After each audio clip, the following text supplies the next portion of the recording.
Thank you very much, Ms. Kanwar, for your kind words. I'm, of course, honored to be here with you tonight at this spectacular event. I'm not used to giving these kinds of speeches. I usually give boring academic papers. I'm honored and happy to be able to announce that Sikh Studies is coming to the University of Toronto starting in the upcoming academic year, that is in September of this year.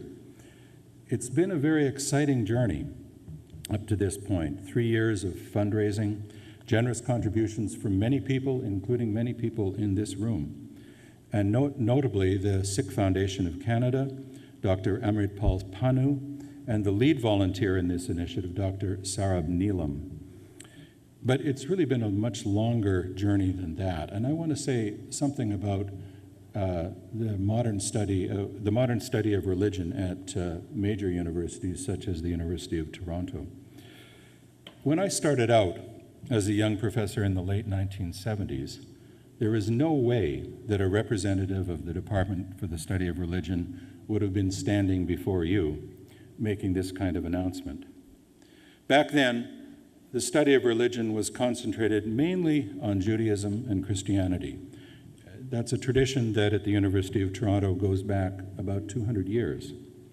Yeah, we taught a little bit of Buddhism, a little bit of South Asian religions and Islam, but the center of gravity was certainly on Christianity and Judaism.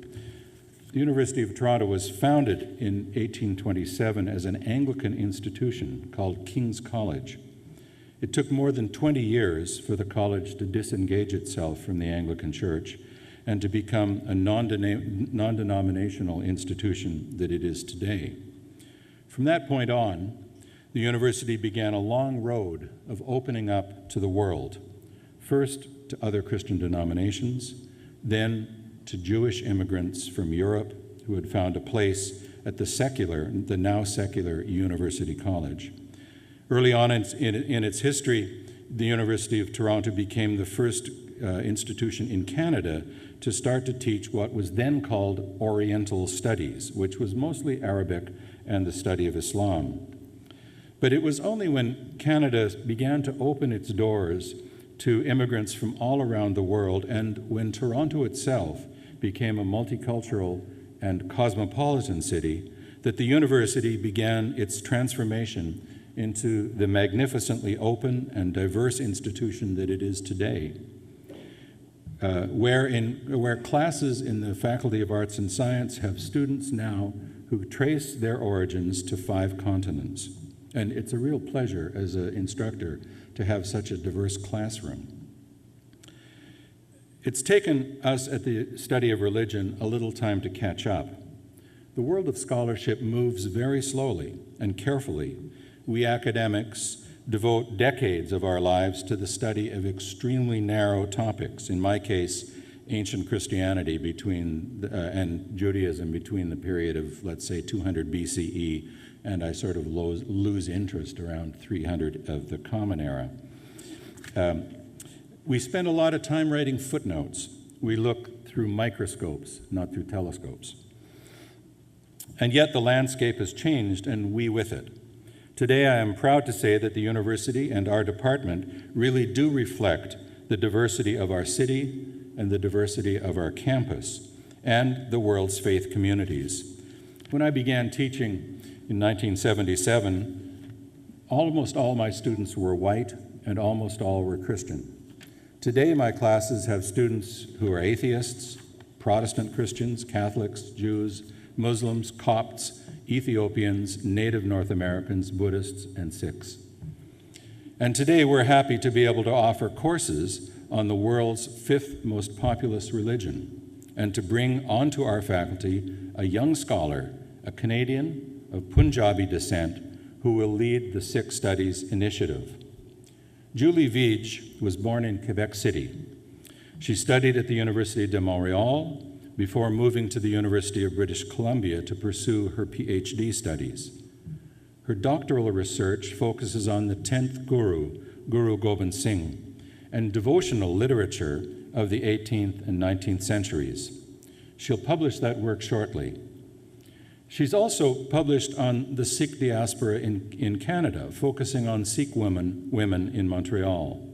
She's taught courses on Sikhi at the University of Montreal and is currently working on a large project on early modern Punjabi archives at Khalsa College and Guru Nanak Dev University in Amritsar. But what really impressed me about her during the interview, when I met her, was the way in which she could engage undergraduate students in the learning process. She provided a series of devotional poems, in translation of course, and asked students to explain what they had heard and what they understood, starting with a simple one and then progressing to more and more complicated and elaborate poems. She brought students into the world and the logic of Sikh devotion. This was not simply a matter of giving students a bunch of facts. It was a matter of inviting them into the religious imagination of Sikhi. Julie regrets that she's not able to be here tonight for me to introduce her. She's engaged in a workshop on Sikhism in pre-colonial India. But she's thrilled to be the first lecturer in Sikh studies at the University of Toronto and looking forward to her upcoming move to Toronto. This is a pioneering position that reinforces the University of Toronto's standing as the premier university in Canada, with a religion department that now ranks 8th in the world, beside Harvard, Oxford, Cambridge, and other top-tier universities. Today, the GTA has some 200,000 Sikhs. You support the University of Toronto by entrusting us with the education of young adults. There are hundreds of Sikh students at the university, and the Sikh Student Association, with which I have met numerous times, is an active and dynamic force on campus. And just as importantly, you support us with your volunteer time and your philanthropy. In today's environment, with its fiscal constraints, it's almost impossible to launch a new academic endeavor to the curriculum without philanthropic support. And your community has come through with great commitment and with great generosity. The new Sikh Studies Initiative at the University of Toronto is thus your accomplishment as much as it is ours. And so I would like to thank you and to join me in applauding everyone who has made this happen. Thank you.